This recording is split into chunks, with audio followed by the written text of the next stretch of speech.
ilmu falak syar'i adalah dirujukkan kepada usaha-usaha gigih pakar-pakar Islam dari zaman Rasulullah SAW sehingga sekarang. Usaha-usaha gigih pakar-pakar Islam ini amatlah perlu kita pelajari supaya kita mengetahui bahawa perkembangan astronomi moden adalah ekoran daripada apa yang diusahakan dan apa yang disarankan oleh pakar-pakar Islam sendiri. Assalamualaikum dan selamat sejahtera. Bersama saya Amirul Hazim dalam rancangan Galaxy, sebuah rancangan yang akan membawa anda meneroka rahsia alam semesta yang berada di angkasa. Allahu Akbar.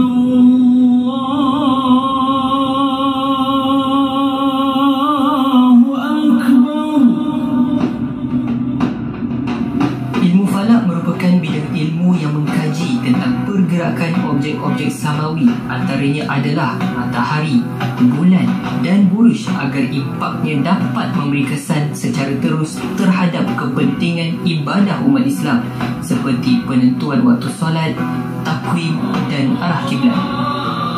Zaman kegemilangan Islam merupakan waktu di mana pelbagai perkembangan ilmu berlaku. Ramai ilmuwan Islam seperti Al-Khwarizmi, Al-Biruni, Ulugh Beh dan lain-lainnya mempelopori ilmu falak. Ilmu falak adalah salah satu ilmu yang sangat menarik, di mana ilmu falak ini juga dikenali sebagai ilmu astronomi Islam. Di mana ilmu falak ini kita mengkaji ataupun kita melihat pergerakan objek-objek langit di angkasa lepas.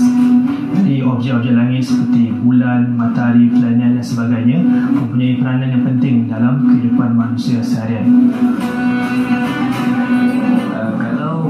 Kita merujuk kepada ilmu falak, kebiasaannya akan dikaitkan juga dengan ilmu astronomi. Sedangkan ilmu falak dan ilmu astronomi ini mempunyai perbezaan di mana ilmu falak lebih fokus kepada ilmu yang berkaitan dengan praktikal ibadah, seperti mana penentuan waktu solat, penentuan awal bulan dari Hijri atau permulaan takwim Hijri.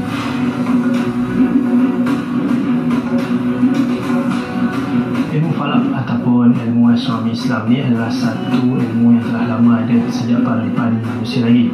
Di dalam Islam, sejak zaman baginda Rasulullah SAW, terdapat ramai tokoh-tokoh astronomi ataupun tokoh-tokoh ilmu falak yang telah lahir, di mana baginda Rasulullah SAW telah melihat bagaimana kejadian alam ini berkait rapat dengan kehidupan manusia.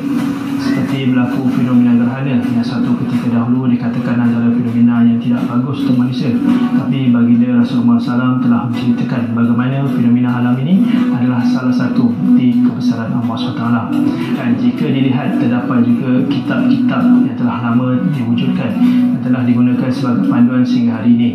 Kewujudan alat-alat astronomi seperti astrolab, jam sudan dan sebagainya membuktikan bahawa ilmu falak ini telah lama ada dalam zaman kegemilangan Islam. Teorinya, ilmu falak melibatkan pelbagai disiplin ilmu seperti geometri, geografi, algebra dan lain-lain. Pelbagai kegunaan disiplin ilmu ini di dalam urusan ibadah umat Islam. Ilmu falak merupakan salah satu bidang yang berkembang pesat di Malaysia. Mengikut sejarahnya, ilmu falak ini berkembang serentak dengan kedatangan agama Islam itu sendiri di tanah Melayu. Kalau kita lihat dalam kitab-kitab sejarah, kita dapat perhatikan bahawa pedagang Arab pada masa itu datang ke Melaka dan dalam masa yang sama mereka berdagang, mereka membawa sama agama Islam. Dan ilmu falak ini mempunyai kaitan yang rapat dengan ibadah seseorang. Jadi kalau kita perhatikan serentak dengan kedatangan Islam itu sendiri, maka mereka membawa ilmu falak ke alam Melayu dan bumi Malaysia ini. Jika kita nak menguraikan tentang tokoh-tokoh falak di alam Melayu ini, cukup banyak sebenarnya. Kitab-kitab yang berkaitan dengan ilmu falak, kitab-kitab yang berkaitan dengan fiqh itu sendiri, banyak di dalamnya unsur-unsur ilmu falak di dalamnya. Tapi antara tokoh-tokoh tersebut, ada dua tokoh yang memberi kesan yang cukup besar di alam Melayu ini. Iaitu yang pertamanya adalah Syekh Tahir Jalaluddin. Dan Syekh Tahir ini adalah tokoh ataupun kalau kita boleh katakan sebagai muallim falak alam Melayu. Yang mana kalau kita tengok Syekh Tahir Jalaluddin dalam kitab-kitabnya banyak menguraikan tentang ilmu falak, kaedah-kaedah pengiraan dan dan dia telah membuat pembaharuan dalam kaedah hitungan yang berasaskan kepada rubu' mujayab kepada kaedah yang lebih moden. Dan antara bukunya yang masyhur adalah Fatih Kiraan, yang dalam kitab tersebut menguraikan tentang kaedah mendapatkan waktu solat dan kaedah mendapatkan arah kiblat menggunakan sifir logaritma. Jadi kalau kita tengok Syekh Tahir Jalaluddin, kitab dia ni cukup masyhur, dan daripada pembaruan yang beliau lakukan, maka hasilnya adalah perkembangan ilmu falak pada hari ini yang cukup besar di Malaysia negeri kita ini. Ilmu falak ini dia berkaitan dengan hitungan tentang masa, waktu dan ruang. Dua aspek yang utama yang ada kaitan dengan waktu dan masa ini adalah semua ibadah yang kita lakukan pada hari ini. Apabila kita bicarakan tentang ibadah solat, tak lari daripada waktu dan masa. Begitu juga jika ibadah yang kaitan dengan zakat, puasa, haji. Semua ibadah ini adalah berkaitan dengan waktu dan masa. Tidak sah ibadat dilakukan tanpa kita mengetahui masa yang sebenarnya.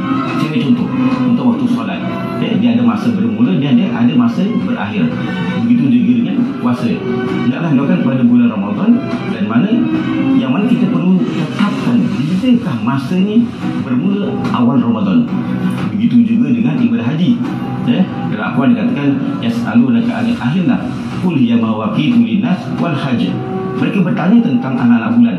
Katakanlah kepada mereka bahawa bulan itu adalah berkaitan dengan waktu dan ibadah haji. Jadi ilmu falak ini, ilmu falak mengkaji tentang peredaran matahari, bulan. Untuk apa? Untuk kita tahu tentang masa dan waktu. Yang mana ibadah ini tidak akan sah, tidak akan sempurna jika kita tidak tahu tentang masa dan waktu. Itu menyebabkan ilmu falak ini cukup penting kepada umat Islam, yang mana ilmu falak akan memberikan kita suatu kaedah untuk melaksanakan ibadah dengan lebih sempurna. Perkembangan ilmu falak di Malaysia telah memberikan impak yang cukup signifikan kepada negara. Negara-negara Islam lain melihat Malaysia sebagai sebuah negara Islam yang sistematik dalam banyak hal berkaitan umat Islam.